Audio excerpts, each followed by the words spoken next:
Where do the Auburn Tigers stand with their leading quarterback target, Brock Glenn? We tell you on today's Locked On Auburn. Well, Zach, I actually just finished crushing some chicken parm, and I am freaking ready to rock and roll. You are Locked On Auburn, your daily podcast on the Auburn Tigers. Part of the Locked On Podcast Network, your team every day. Yes, welcome on into Locked On Auburn, your daily Auburn Tigers podcast. I'm your host, Zac Blackerby, and thank you so much for making Locked On Auburn your first listen every single day. We're talking recruiting, Auburn, all things Auburn recruiting on today's show, including quarterback targets, transfer wide receivers, high school offensive tackles, and more. We're joined, as we are every week, by John Garcia, the recruiting expert over at Sports Illustrated and our Locked On Recruiting Insider. We always got to start with quarterbacks, John, and you got to sit down with one that Auburn fans should be really keeping a close eye on, Brock Glenn. You had a one-on-one conversation with him. How'd that go? Well, first, I needed to confirm his real first name, which is Auburn, by the way. How funny. So, yeah, there's already Auburn ties all over Brock Glenn's recruitment at this point. His grandfather is a graduate from there, and he had a couple other family members attend the school as well. So Interesting in that alone, but great kid, first of all, incredibly articulate and considerate, very grounded type of quarterback, a guy that becomes instantly easy to root for when you talk to him, and which isn't always the case. So we're certainly keeping a bit of a closer eye on Brock Glenn than some others, but he's also a red hot quarterback recruit. You know, he's also one, Zach, that every time you refresh Twitter or log in, you're like, hey, what's new? And he's like, hey, another school's reached out. Auburn was on the forefront of that, jumping into the mix early this spring. They've been up to see him. He's been down to see Auburn.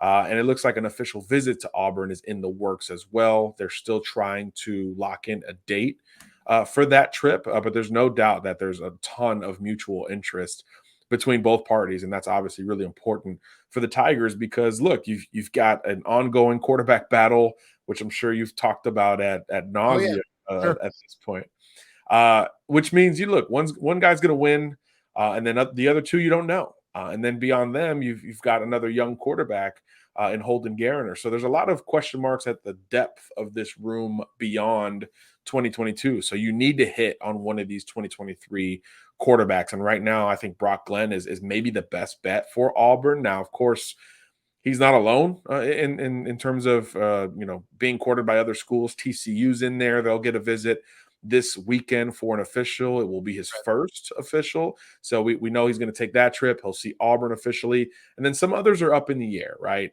Mississippi State's involved. Obviously, Air Raid. We all know what they do at the quarterback position. Texas A&M is kind of the new school in the mix to where they have had consistent conversations. No scholarship. Have they offered yet? No offer yet. So okay. I do think that keeps other schools feeling a little bit better about it. And A&M had a quarterback committed for a long time, Eli Holstein. He decommitted about a month and a half ago, and they've been casting a wide net. They have offered Dante Moore. They got him on campus. They offered Jaden Rashada. He's setting up an official visit to A&M. And now Brock Glenn appears to be that third new quarterback that they're trying to get in the mix for, but no offer yet. So I do think that's something important to mention in this conversation. Missouri was involved at one point, but they recently got a quarterback verbally committed. So that's good news on the Auburn front. And look, Brock has been really clear in what he wants. He obviously wants to check out these campuses and see what they have to offer, see if it feels comfortable, if it feels like home. But he also wants to get this thing kind of wrapped up, and that was a big takeaway from our conversation. Brock wants to be committed, if possible, before the season begins. Really, he wants to be committed before the month of June ends, which is even more interesting. He wants to go to the Elite 11 finals, where he did punch his ticket on Sunday with a fantastic performance. You could watch the video on si.com or on Auburn Daily, of course. That's right. He wants to go to that event like representing one school, which is cool. I mean, that's great for us in the media, certainly. But, that means that these officials are going to come hot and heavy. Like I said, TCU's first. You expect the others to be in late May or early June. in order for him to be able to take in those campuses before making that decision, presumably in the middle or the end of June before the finals kick off June 28th. So that's kind of the unofficial commitment window, if you will, for Sure. Brock. And so just really interesting overall prospect, emerging quarterback recruit, and that always brings a lot of interest in headlines, and he's one that is taking that in stride. So you asked him, I thought this was a great question. You kind of asked what his strategy was for official visits. Of course, as a recruit, you only get 5. And he talked about using 4 official visits and then kind of having that last one as an emergency if somebody's surge is late and he needs to check them out last second kind of thing, which is smart. I think it's a good approach. So we know TCU has one of them. He mentioned that Auburn should expect one. Who are the other 2 you think get official visits from Brock Glenn? I think Mississippi State will get one. So I think that'll be 3. And then it kind of, the emergency one, the holding one, that feels like A&M to me. That feels like, hey, in case they offer, I do want to go out and see College Station. But you also respect Brock for saying it without saying it in like, hey, like, I need that offer before I'm going to take one of these 5 official visits to your school. So I do think that was something that was probably, a smart strategic play from Brock. So maybe that one comes later, if he's not ready to commit by the end of June. But look, I think the Rashada kid we mentioned that A&M's in it for, he's committing June 18th. He just announced that this week. So that kind of gives a 10-day window if A&M feels like they're in it and then they don't receive Rashada's commitment, which is probably what I would forecast at this point. I think Oregon, Ole Miss, LSU are right in it, Miami too. Then maybe that pushes A&M to offer Glenn and he takes the visit. And then you've got a true, heavyweight SEC West kind of battle brewing between those 3 schools and sprinkle in TCU, which will get the first impression. I will say that he's a kid where faith is certainly at the forefront of his life, and he's utilizing that in recruiting as well. So you do wonder, it makes sense, obviously, in SEC country. I think that will be reflected, but TCU's got it in the name, right? I mean, it's a little bit more foundational at that program. So I wouldn't count out the Horned Frogs in general, and their new offense or their new coach and Sonny Dykes is going to throw the ball. So those are things that we can kind of infer in that part of the process. Yep. So I don't think there's a favorite right now. So I do think these visits are critical. So if you're an Auburn fan, you're just locked into, hey, when is he going to take that official? He has been there. He does like it. And obviously there's a lot of family ties and familiarity. So I do think Auburn's going to stay 1 or 2 in this race all the way through, even if they don't win it. Sure. But you still want that official visit. It's 48 hours on campus. It's intimate.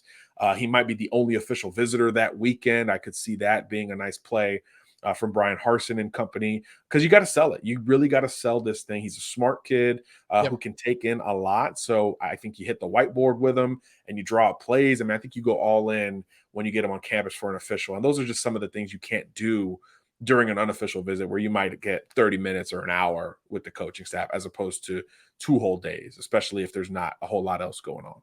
John, you mentioned Mississippi State in this conversation less than I thought you would. And I only heard the audio side of the conversation that you had with Brock, but it sounded like he lit up a little bit when he talked about Mississippi State. Am I reading too much into that? But I mean, he seemed excited to talk about Mississippi State and the relationships that he had there.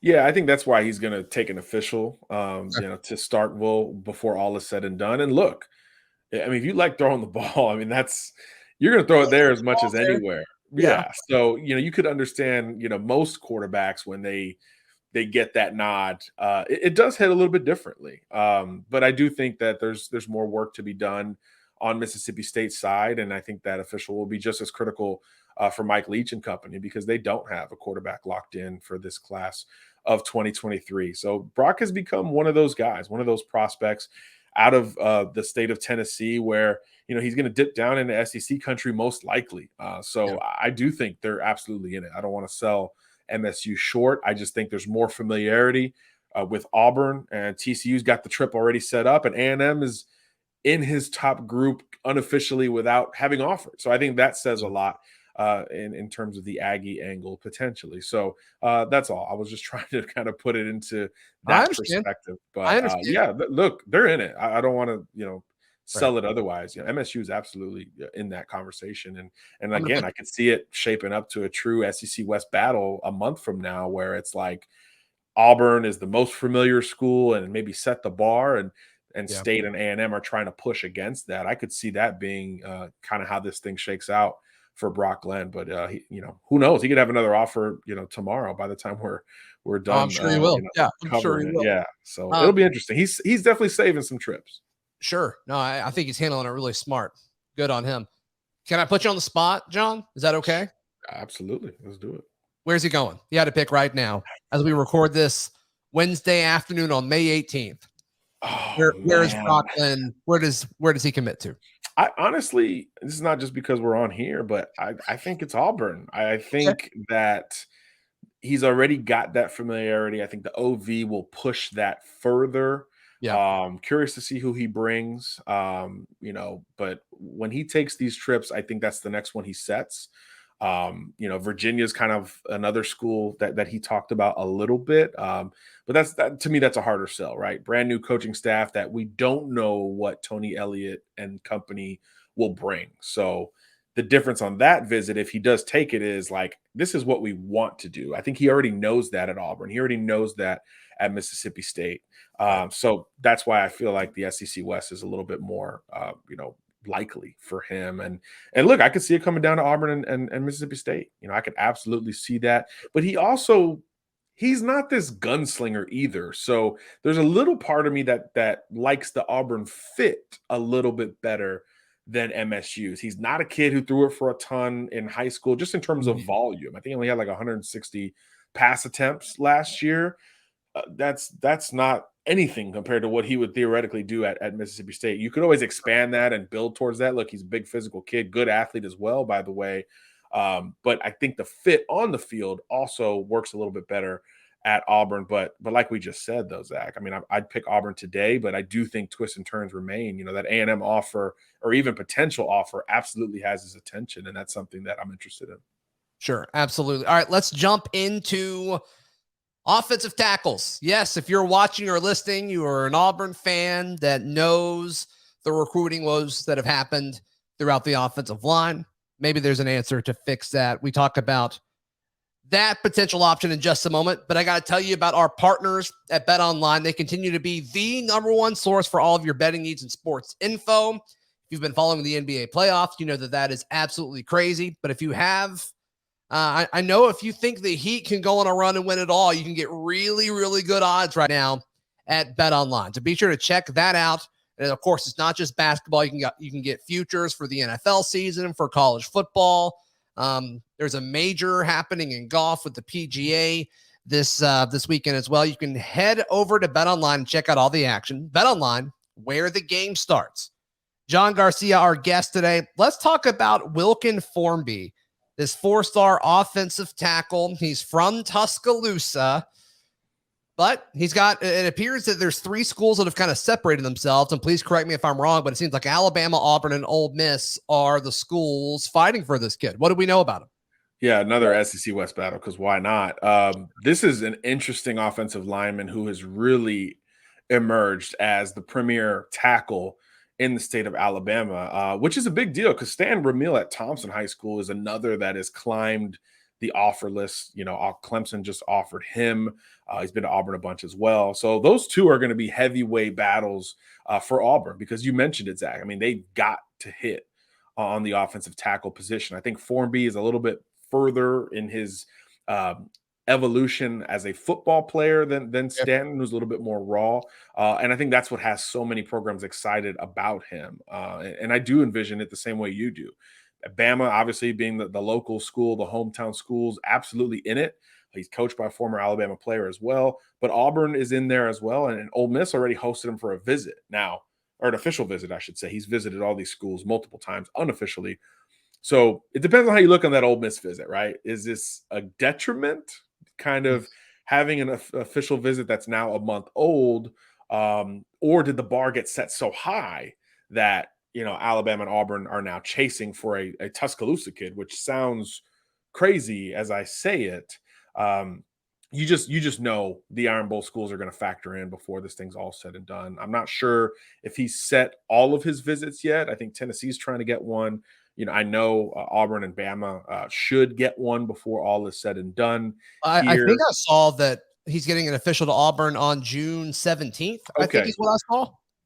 Good. Okay. So yeah, we knew it was being close or close to being set up, whether or not it had already gone public. So that's good news. Because he's taken multiple unofficials down to the plains. So I do think that's a great sign for Auburn staying in the thick of this thing. There is no doubt that between the three programs, Auburn needs offensive tackles the most. I spoke to an SEC coach who is recruiting him. So I'm obviously, keeping that on the low. That said, look, this kid could be a top 5 OT in the country. And this is a good year at that position. I like kids all over the country. And the stock up vibes around Formby are really strong at this point. I think he had a great junior season, but it appears like, and I didn't go by Northridge when I was up in Bama this week, it appears like everyone who's stopping by to see him, which includes these 3 schools, is like, we liked him on tape, but we like him more in person. And that is a great indication of a trajectory for an offensive tackle. So balanced kid, very comfortable in pass blocking, like most high school offensive linemen, very good run blocker, elite at the point of attack.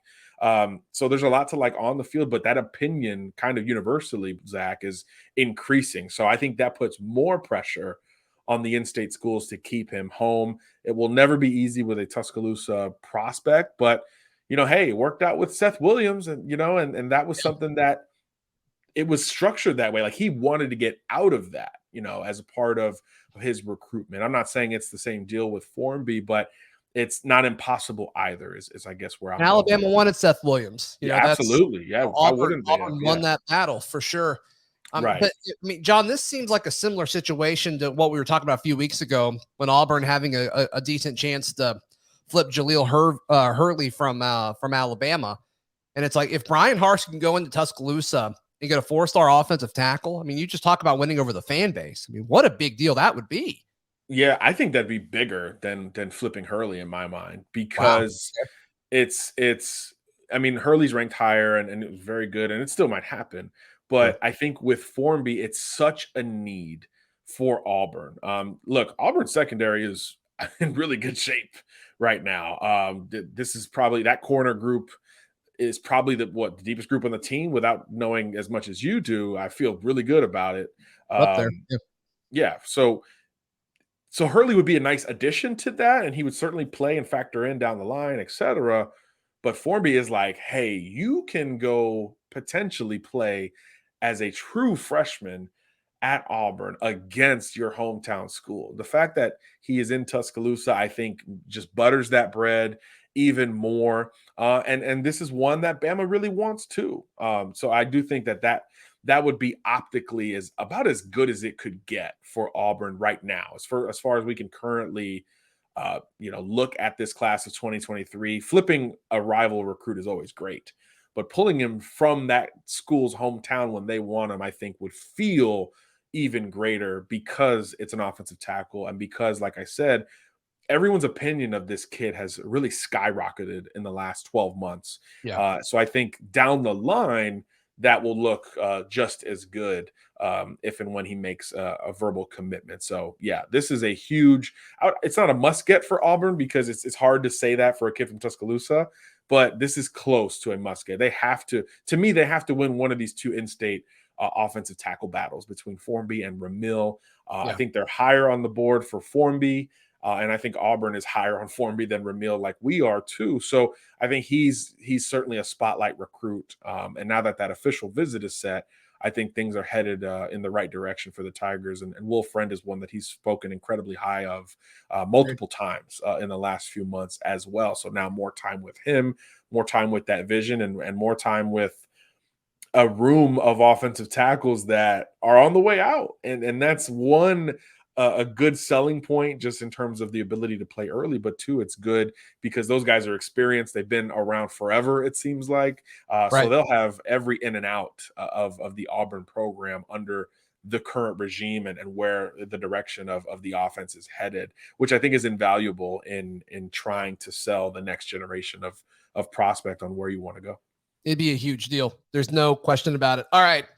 If you're an Auburn fan, you're interested in transfer wide receivers. We talk on that in just a moment, but got to tell you about our friends at Built Bar. Look, Built Bar has put out these new birthday cake puffs. They are delicious. My box is almost empty, so I'm about to have to eat the one that I'm holding for as a prop here during the recording. But I mean, imagine dipping your finger in the plastic tub of birthday cake frosting, and then you eat it, and it's like, oh, this isn't that bad for me. It's not bad at all. It's got a ton of protein. It's very low in calories. It's low in sugar. How is this even possible? I don't know. I may ask the question, but it really doesn't matter because Built Bar, they figured it out. And they've got a ton of different flavors that are all great, just like the birthday cake. I saw that brownie chunk is back. I got an email about that a few days ago. So be sure to check out all these different flavors over at Built.com. And you can use promo code LOCKED15 to get 15% off your order. That's promo code LOCKED15 for 15% off. That is at Built.com. We got a few minutes left with John Garcia of Sports Illustrated, and there's two quick guys I just want to touch on and get your thoughts on before we wrap up. Deion Smith, the transfer wide receiver from LSU. I'm going to be honest, John, I can't find a whole lot about this guy.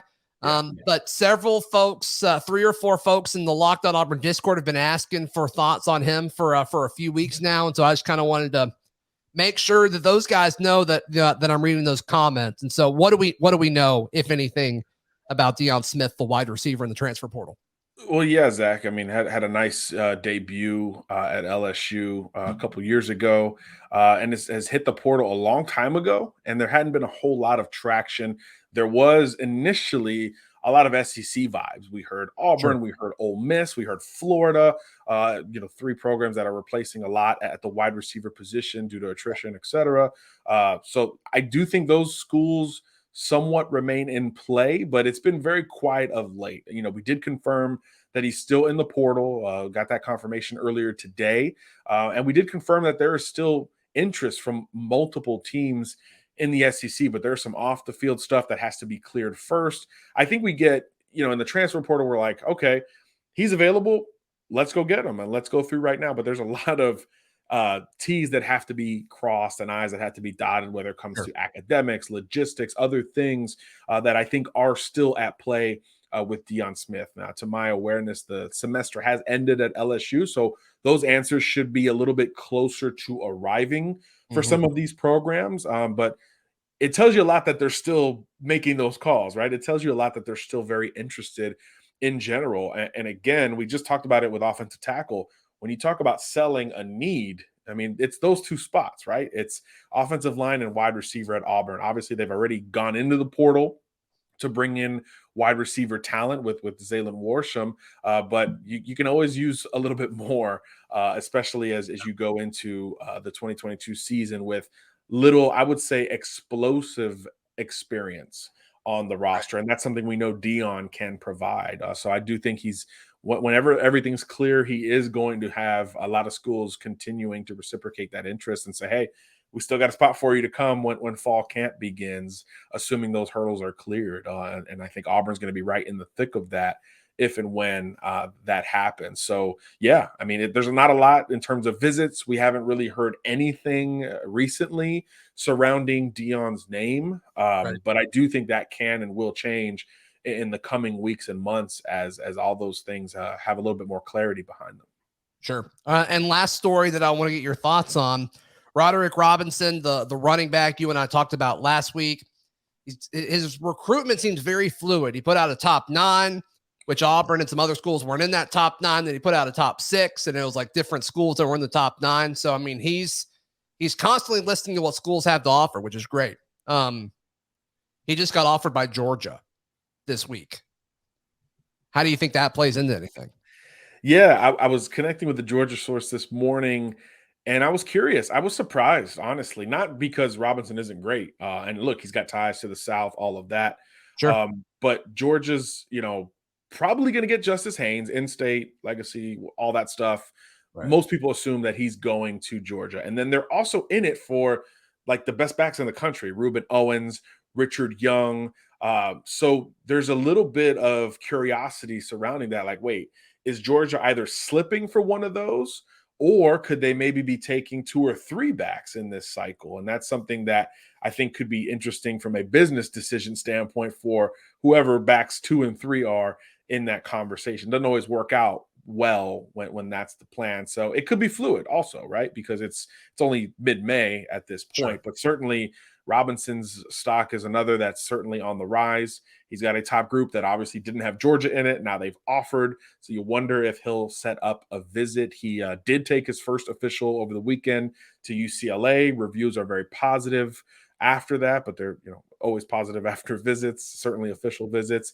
Then the other school that he's been almost penciled into to a degree was Oregon, right? Yeah. There's a bit of a pipeline from his high school to that high school. But now Oregon is, trending up on the trail with multiple running backs, and they just got a commitment at the position from Dante Dowdle out of the state of Mississippi. So now, same thing with Georgia. You're like, wait, is there room, and or what's the plan, and how does that affect a kid like Robinson making a decision? So very interesting. I wonder if he'll shuffle up his visits. He's another one that wants to make a summer decision. So I do think that will be interesting to see, when he does finalize and lock in more of the plans. Some of the other schools in it, Auburn, obviously, where he visited a ton of time with Cadillac Williams. He's from South Carolina originally, so he understands the SEC appeal. I do think that's a big deal in this recruitment. So Auburn and Tennessee fans should be positive at this point. But obviously, when the national champs come in with that running back pedigree, it could and probably should shake things up, at least in terms of taking a visit, because when he made his SEC swing, it was Auburn and Tennessee. I don't believe he stopped in at Georgia. So wondering how that could materialize, but logistically not an easy thing to set up later rather than sooner, because, he's a kid from San Diego right now. So it's hard to set those things up to a degree. So you wonder if behind the scenes there's some shuffling potentially going on. But either way, I think Auburn and Tennessee are going to stay right in the thick of that race. I think Oregon is going to stay in there as well. But again, Oregon and Georgia, you wonder how their recent momentum at the running back position could potentially hurt them with a kid like Roderick Robinson. So something to keep an eye on for sure. John Garcia, how can people find you, hear you, read all your stuff? Tell us. si.com/college. Real simple. Easy as that. Easy as that. Thank you so much, John. We will talk to you again next week. This has been Locked On Auburn.